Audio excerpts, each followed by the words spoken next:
This is the WowIO Author Showcase on the PopGalaxy channel. I'm your host, Jacob Morris. We're here with Mariette Hartley, the author of Breaking the Silence. Mariette, welcome to the show. Thank you, Jacob. Thank you so much. Well, it's really important that you're here because we're going to talk about your book, we're going to talk about your career, but we're also going to talk about what you've done since you've written the book. But let's talk about the book first.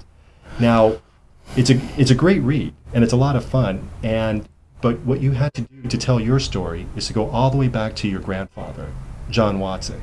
Big John, to us, was, to his grandchildren, was an extraordinarily famous and potentially infamous man in the world of psychology.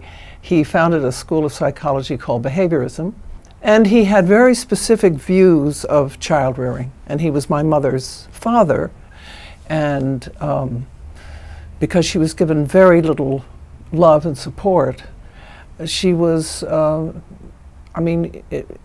emotionally powerless, and unfortunately kind of suicidal most of her life. So that's why, you know, I believe that so much of my child rearing was based on his raising of my mother.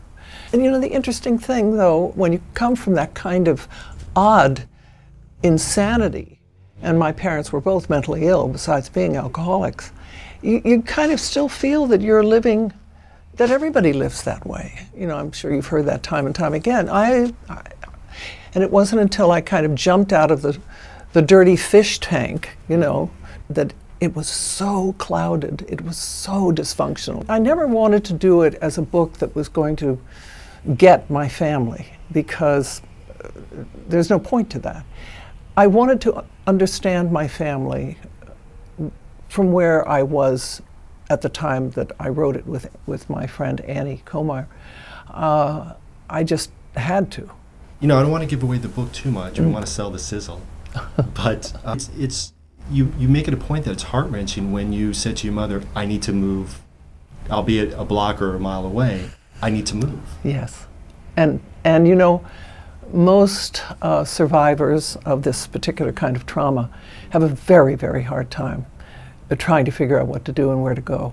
The memory of that act is so profound, and it permeates in my case, the apartment, that it's had an effect on me for years. And my mother, bless her heart, was so, I guess the words today are codependent. You know, I hate these words, but we were so entrenched together that and that was extremely confusing for me. So I knew I had to, and that was thanks to therapy, which I do talk about in the book. I mentioned the book, a lovely man who I found through friends, and it was thanks to him that I was able to begin to cut the guilt and realize that I did indeed have to find my own life.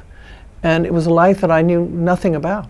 I mean, I didn't know myself. I had no idea who I was. I didn't know how to ask for what I wanted or needed.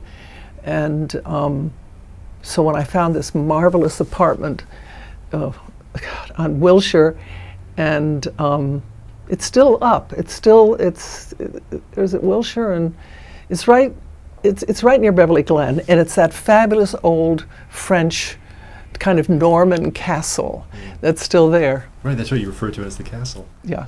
You know, oh, that's right. That's funny because, yeah, I ended up living in a castle. Right.